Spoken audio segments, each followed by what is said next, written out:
Hey people, it's Sam dropping in. Hope you have a great day. If not, hope you spare. Today we're gonna be checking out a different storytime animation channel called Private Diary.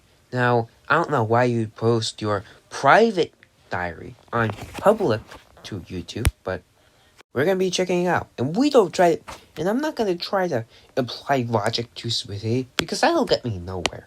They advertise their stories as true, so without further ado, let's strap in. I cut out the first part, so this is where the story starts. I cut out like 15 seconds. Hugh was very handsome, and many people didn't understand what it was that he saw in me.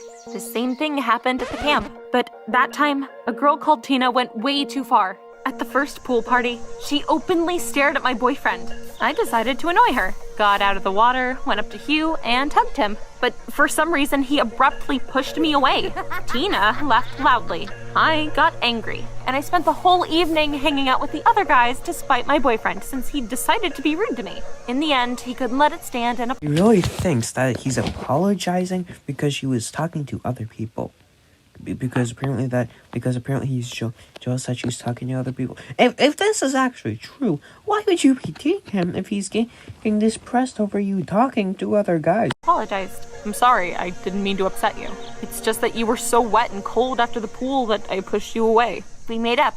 I suggested something cool, to get out of camp and spend the night on the riverbanks. This is the most disgusting face I have ever seen on a human being. And she's supposed to be all happy and making amends. What is this?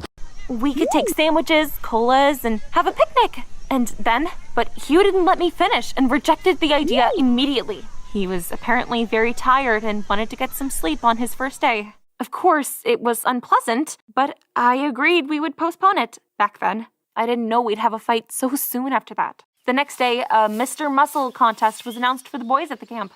I was sure that my boyfriend would win, so I boldly applied for him. But Hugh got really angry. Why the hell did you make the decision for me? I don't want to participate. But he still had to, so he wouldn't seem like a coward. I felt guilty, so I decided I would support Hugh as much as I could. I even made a fan poster with his name. But he did not appreciate my efforts again, and gestured for me to put the poster away. The participants stood in a line and grabbed the barbells on command. All the guys lifted them over their heads, but Hugh only lifted his a few centimeters over the floor and then screamed and grabbed his back. My mom worked as a massage therapist. She had taught me what to do in situations like this. I ran up to Hugh, laid him on the floor, and I took off his t-shirt. But when I started warming up my hands to do a therapeutic massage, Hugh jumped up and shouted, "Stop embarrassing me!" And that was the perfect moment for Tina to get closer to my boyfriend. And she took full advantage of the situation. That mean girl handed Hugh a bottle of water, let him lean on her shoulder, and walked him to his bed. That was the last straw for me. It wasn't the first time Hugh had snapped at me over nothing. For nothing. His back just got injured. What do you mean?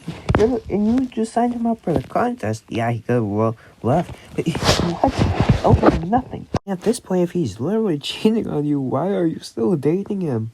Fool me once, shame on you. Fool me the third time, shame on me. And now he did it in front of that nasty Tina. I began to suspect Hugh had flirted with her behind my back, and now he was just snapping at me instead of telling me the truth. I suffered all day thinking about it. And instead of telling the truth, they're right in front of you. We shouldn't need to tell the truth. It's that obvious. How she really has to think about this. I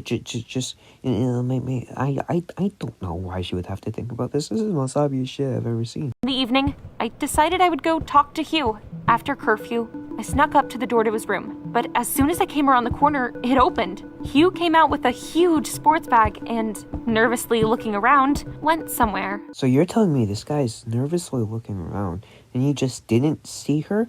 He's looking around. Apparently she turned the corner right now, and so she's in his line of sight, but he did not see her. Okay, he was just blind. Well, that was pretty weird. I followed my boyfriend.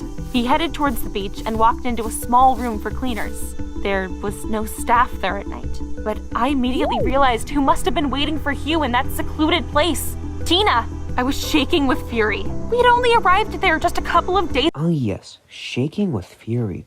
She's very mad over here about something really serious. Yeah, That's what this looks like. Years ago, and Hugh had already found a new girlfriend? I decided I would ruin their date, and holding my breath, I looked through the window.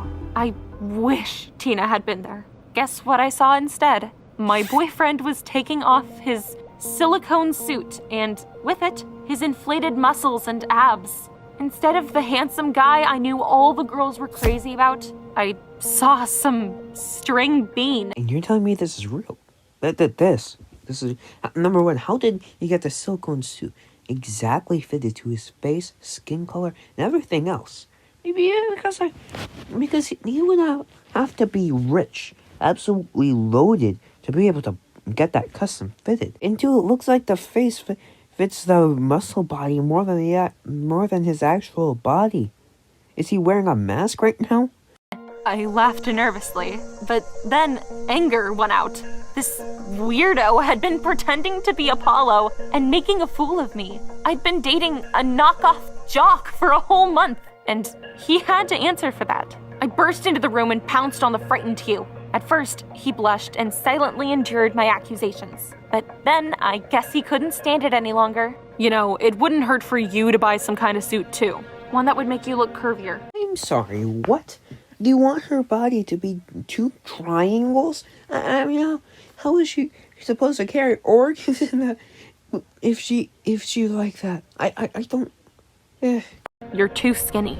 The only thing that kept me from dumping him right there were the other girls. I liked their envious looks. Oh yes, I really want to break up with them, but I mean those other girls were jealous of me, and I wanted to be on my horse, so I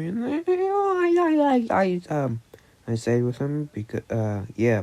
And I didn't want them to stop, so I decided I wouldn't rush it. I could always just break up with that liar later. Until the end of our time at camp, I was rather cold with Hugh. And when I came back home, my parents told me some cool news.